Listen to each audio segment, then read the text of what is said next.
Welcome to another episode of The Brand Called You, a podcast and podcast show that brings you leadership lessons, knowledge, experience, and wisdom from thousands of successful individuals from around the world. I am your host, Ashutosh Garg, and today I'm privileged to welcome a very accomplished thought leader from the world of academia from Copenhagen, Denmark, Professor Alf Rehn. Alf, Lovely welcome to to the be show. here, Ash. Thank you. Professor Rehn is the Professor of Innovation, Design, and Management at the University of Southern Denmark. He is among the 30 management thinkers most likely to shape the future of the world, and he has had, interestingly, a lifelong love of trashy popular culture. And I've actually kept two or three questions at the end to talk about this because the first time I've heard someone talk about this. So, Alf, before we get into innovation, design, and management, tell me a little bit about your own journey in brief. Well, my journey has been a strange one. I never thought I'd end up a professor. I thought I would end up possibly a consultant, possibly a businessman. But I found early on that the kind of questions I liked asking are not necessarily always welcome in the corporate world. Hmm. So I found a home in academia in which I can challenge and often collaborate with corporate actors and ask, why do corporations swear in the name of innovation yet so often work against it? Or why are only certain forms of creativity seen as good Hmm. and others marginalized? So it's led me to the now relatively old age of 52 of working with things such as innovation and AI, creativity in a new digital world. And well, I've had a lot of fun all through my career. Fantastic, fantastic. So let's now talk about the areas you are so passionate about, which is innovation, design, and management. And my first question is, Alf, how do you define innovation in today's rapidly changing business environment? I try to be a little careful around definitions Okay. because every time I present a definition or company presents a definition, there is always that lurking problem that some things which could be interesting innovation, interesting developments, Hmm. are actually excluded from Hmm. this. So I often use the example that I worked with a hospital Hmm. and it had a problem with critical incidents during operations. And they always try to find innovative ways to deal with this and bring in consultants, bring in me, and trying to kind of innovate their way out of trouble. Hmm. In the end, what happened was that when we got so desperate finding a solution, we started interviewing the nurses, of which one said, "Yeah, why doesn't anyone tape down the cables?" Hmm. And I was, "What do you mean?" Almost every time we have a critical incident, it's because somebody's tripping over cables. And I've been saying time and time again, we should tape them down. Hmm. I use that as an example to say taping down the cables isn't an innovation as Correct. such. It's a simple, basic solution. Hmm. But in that setting, the word innovation, the notion of innovation, hindered that little incremental innovation to be seen. Hmm. So I always come in and say, hey, let's not have one definition. We can have the notion of the radically new, the value producing, the next big thing, but let's also remember the little boring stuff Hmm. that might actually in the long run be just as important. Hmm. Very interesting. And what would you say, based on all the work you have done, are some of the biggest misconceptions companies and leaders have about fostering creativity and innovation? That's a very good question. Thank you for that. I think the biggest problem is people think that innovation can be done by command. Hmm. People think that the business of innovation is to find the best ideas and then just focus on those. I always want to turn this around. And uh, I sometimes say that a good innovation leader adopts a farmer's mindset. Hmm. And I mean, if you go out, for instance, to your beautiful country, out to the rural areas, you will see farmers tending the earth. Hmm. They make sure that all of the earth is well seeded, has lots of water, that all the animals are taken care of, particularly the weak ones. And I Hmm. say this is actually a better metaphor and analogy for innovation management than just trying to pick the winners, Hmm.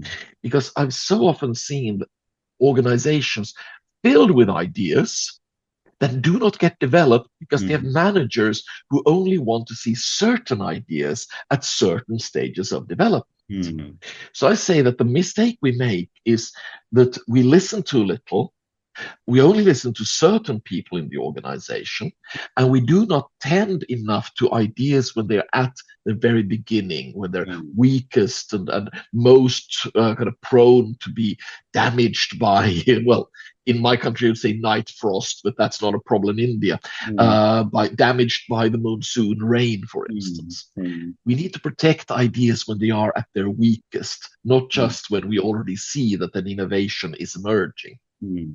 Very interesting. And it's very interesting you just said, that you can't just go and switch on a light switch and say, okay, start innovating. But my question, therefore, is how can leaders inspire creativity without Mm. overwhelming their teams? Again, a good question. In part, it's about leading by example. Mm, If you just position yourself there as the department of no, the mm, person who goes no to any new idea, you will mm, never get creativity. People will learn very quickly there is no mm, point in even bringing new mm, ideas. So you need to kind of show that you actually have an interest in ideas. You need to be there actively asking questions. You need to be there trying things. I was talking quite a few years ago to a number of bankers who are all complaining about how their teams do not bring them enough kind of innovative ideas. mm, And then I asked them, okay, so how many of you have bought Bitcoin? mhm, This was before Bitcoin was a big thing. This was kind of when Bitcoin was still seen as a little weird and mm, strange. mm, They looked at me, why would we do that? mm, I said, by not buying Bitcoin, you've mm, showed your company that you're not interested in new stuff. You don't want to test it. You don't want to have skin in the game. mm, So when they see you not buying Bitcoin, not testing the new thing, they go, yeah, clearly here, the only thing I can bring is things they already know, they're already comfortable with. So leaders need to challenge yeah. their own Mm, boundaries.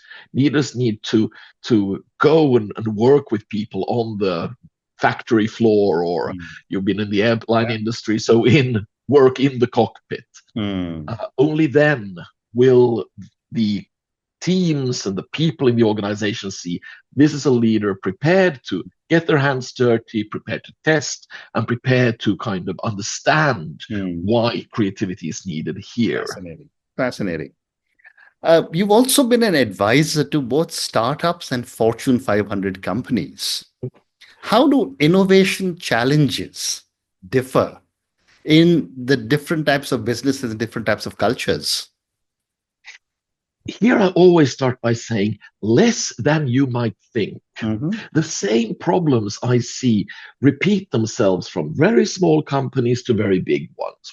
We sometimes think that big companies, big problems, small companies, small problems. Mm, But I don't think that's true. I mm, think that often the same things come in, uh, being too comfortable where you already are, a desire not to kind of experiment or have costs from experimentation. It is true that big companies can test things that little companies can't afford. And the best companies I've worked with have shown that this is actually part of their DNA of success. But little companies, of course, have the agility to kind of pivot and test quicker and do mm, not need to get the same kind of buy-in that you might have in mm, corporations. mm, Here, I've warned corporations, though, mm, and said uh, most of the things you can do well could be replicated with more money. mhm, That is, the advantage of big corporations tends to be the having more resources on hand. mm. So you cannot, regardless of what you do, you have to protect that Right. kind of that point to the resources you have. You have to keep funding the innovation machine. For small organizations, I've said, hey, you cannot compete on resources, so you have to compete by being smarter, quicker, Mm, more agile. mm, And that is very difficult to replicate for big mm. organizations. Still, my main point is the difference is smaller than you think. We're all struggling with the same challenges. Great response. And does culture have an impact on innovation practices? And if so, how? Culture does have a tremendous impact. That is, the way in which ideas are talked about, met, and worked within companies can differ tremendously. Mm. But here, I think it's important not to confuse national or regional culture with corporate culture, business culture. Mm. I've seen terribly conservative companies in what we assume is the very democratic Sweden, for instance. Mm. And I've seen highly imaginative cultures in parts of China. Correct. So you shouldn't kind of think that because we live here or we are owned by an US conglomerate, therefore this must be our culture. Mm. Still, on the kind of business level, on the company level, Mm. the culture matters tremendously. Mm. Culture is the most important thing. And it is the companies that have cultures of respect, that have cultures of reciprocity, of generosity, and have cultures of continuous reflection that tend to work best. Mm. Not very far from where I live Mm. is a small town called Billund. I don't think it would even count as a town in India, Right. where you have rather large Mm. cities. Mm. Here still is the headquarters of Lego, Okay. the toy Mm. Yeah. giant. Yeah.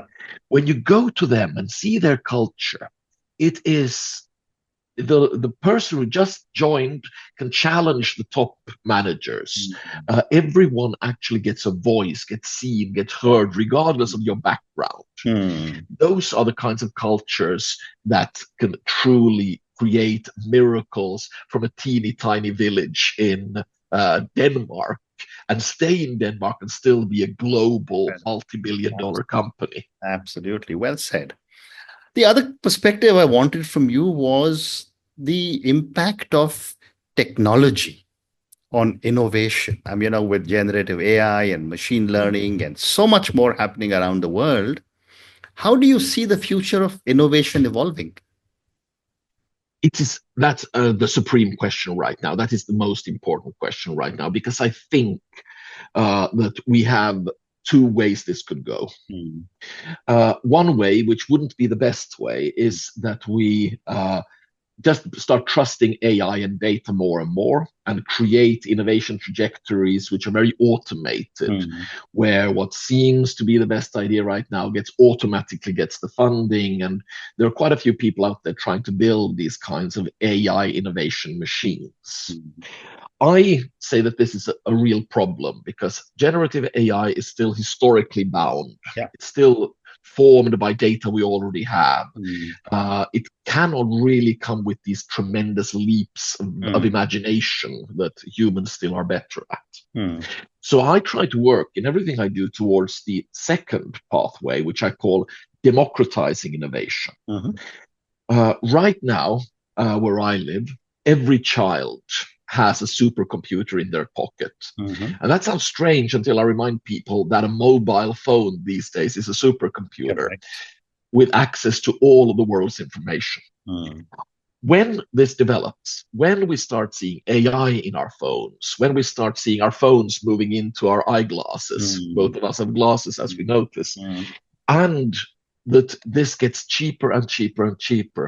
What Mm. I want to see is a world in which a street urchin in Uttar Pradesh can put on their cheap AI driven, metaverse able, Mm. quantum computing powered glasses. Mm. Imagine a new solution for a medical technology or something Right. without even knowing how to read or write, Mm. and that the support these new technologies give us enables them Mm. to actually test out prototypes, digital twins, and the likes. Mm. Too much of innovation has been caught in the corporate machine, has been caught by just Western voices. And I say this knowing very well I'm a Yeah. Western voice. Mm. The Mm. true power will come when these technologies enables everyone in Southeast Asia, in Mm. South America, in everywhere in China, I've talked about innovation in North Korea, where Yeah. innovation is literally illegal. And Mm, I have seen the potential even there in the people. So what I always say is technology can revolutionize innovation as mm, long as we remember technology for the people, mm, for everyone, for the listeners here, and for those who, as of yet, can't even afford to listen to podcasts. That's where I want to see innovation go in the coming decades and centuries. mm. How amazing. Thank you. I have two more questions relating to innovation, design, and management, then move to the other segment. Uh, Alf, most of us as human beings like status quo or status quo ante. How can innovation be fostered in an organization that is risk averse? Very good question. And I think you hit the head on the nail. I try to kind of wake up every morning reminding myself that I Mm, am too conservative, traditional, bound by the status quo. mm, Uh, what is required is two things at least, possibly more. mm, One is leadership that understands the danger of the status quo, who mm, understands that in this very competitive world we live in, we develop or we die. mm, Uh, not, I don't want to be, kind of be one of those cliche machines who say innovate or die, but I think it's important that we have an understanding of the risks of the status quo as well. mhm, That we need to understand that in the long run, the company that stands still will not succeed. mm, On the other side, it is we need to have space for development. mm, I sometimes come into companies and then I ask top management that, okay, so how much time will you allot to your employees for daydreaming? mm, And they will look at me as if I am insane or possibly drunk. mm. And they go, well, of course not. They're not here to daydream. They're here to work. Yeah. And I say, well, you've answered your own question. Mm, If we don't create space for new ideas, for imagination, mm, for that which might seem like daydreaming, mm, we will not have development. mm, Companies are very good at giving money to innovation projects, mm, very bad at giving time for mm, developing new ideas. mm, I was working with IKEA, mhm. the Yeah. global furniture giant. Mm, They have more money than God. They mm, they they have insane amounts of money. They are an incredibly rich company, and they correct. have huge innovation funds. I mean, literally all the money you could imagine. They have them for innovation. Mm, mm, At the same time, they're so successful and they can't hire enough people. mm, So pretty much everyone in the company is battling a lack of time. They mm, have fantastic jobs. They really enjoy the culture, but they don't have that spare time. mm. So my advice to them was very clear. You create that time at your peril. I mean, if you don't do that, you will risk the power that's been IKEA to Mm, actually start diminishing. mm. And I was told them you need to find somehow space for your employees to just sit and think of, might there be a better way to do this? Right. Might there be something that we haven't developed yet that could take us somewhere? Mm. That is to me Very well what's most said. important. Very well. And I love the way you have so clearly articulated that money is important, but time is even more important. Indeed. And that is what really will demonstrate a leader's intent. Let's now move, Alf, to your lifelong love for trashy popular culture. Uh, Tell me a little bit about this love, and can you give me an example of a trashy cultural phenomena that has impacted your views on creativity or innovation? I can. I can. So I often think that a problem in both kind of being an adult and being a professional and being in the corporate world is we're very keen that people see us as serious people who are to be taken seriously. So when we talk about what books we read, we Mm, either say I do not have time to read books, or I only read the latest Nobel Prize winner. Mm, I tend to say that I love reading comic books and listening to rap music. mm, Why?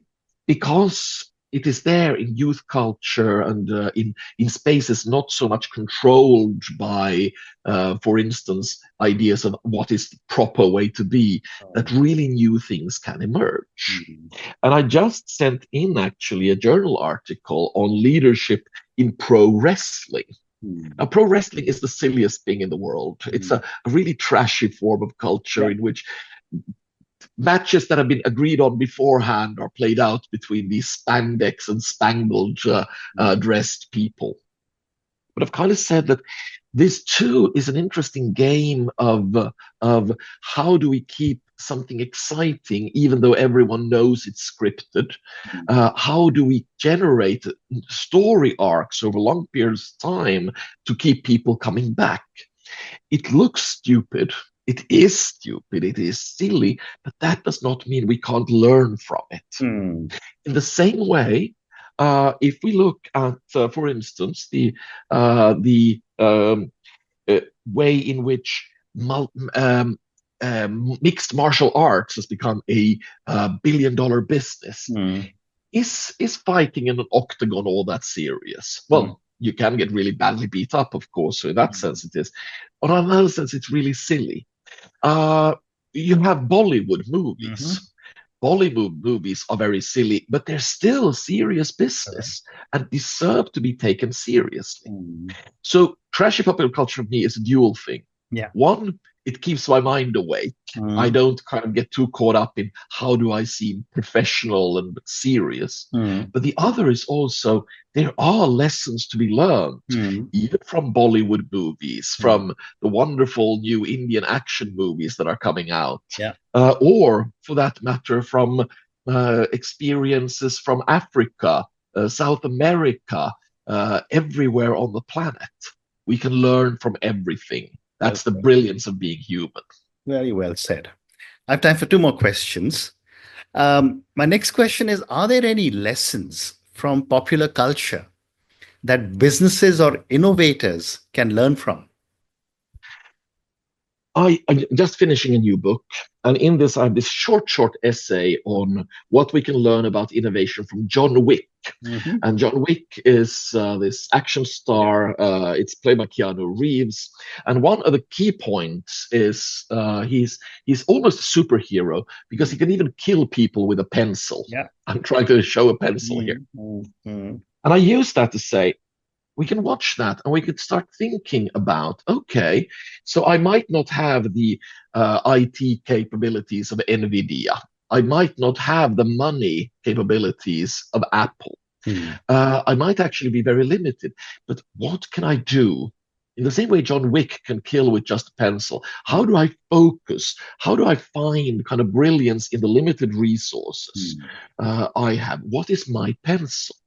And here I can't talk to a person from India without kind of also then mentioning my lifelong admiration of Jugad and the Mm. Jugadu, in the sense that India has shown, as many people have remarked on, a tremendous capacity of innovation with limited resources. Correct. And popular culture is a great way to communicate this also to Western audiences. Mm. So, in a way, I would say John Wick is a Jugad superhero. I love this. Yes, absolutely love it. And my last question to you: how do you think trashy popular culture serves as an outlet or escape for people in high stress roles like corporate executives?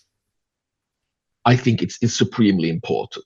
I Mm, work with top executives also in a one-to-one advisory capacity, mm, and often I talk to them and they go, "Oh yeah, I need to relax. I should probably go see an opera." And I can hear in their voice they don't want to go to the opera. yeah, They yeah. want to get drunk, or they want to go see burlesque, or Mm, they want to do something that's just for them, that's correct. just silly and they enjoy. And I say, Mm, listen, what do you love most? What did you enjoy most as a kid?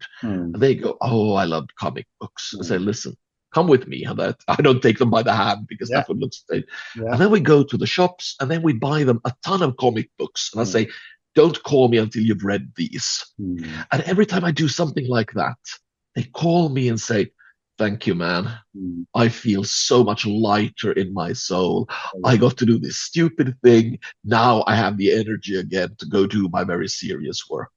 Sometimes a comic book is all it takes. absolutely. And I'm a very great fan of comic books. I've had them from the time at least 50, 55 years now.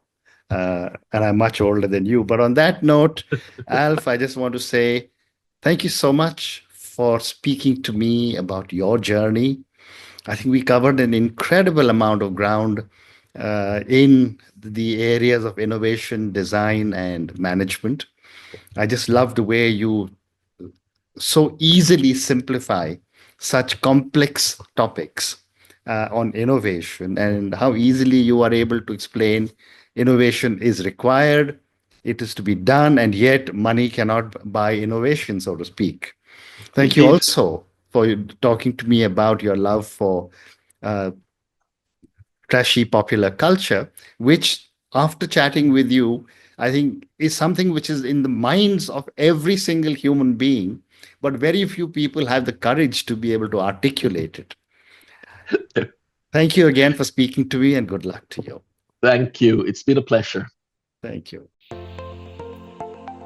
Thank you for listening to the Brand Called You videocast and podcast, a platform that brings you knowledge, experience, and wisdom of hundreds of successful individuals from around the world. Do visit our website www.tbcy.in to watch and listen to the stories of many more individuals. You can also follow us on YouTube, Facebook, Instagram, and Twitter. Just search for the Brand Called You.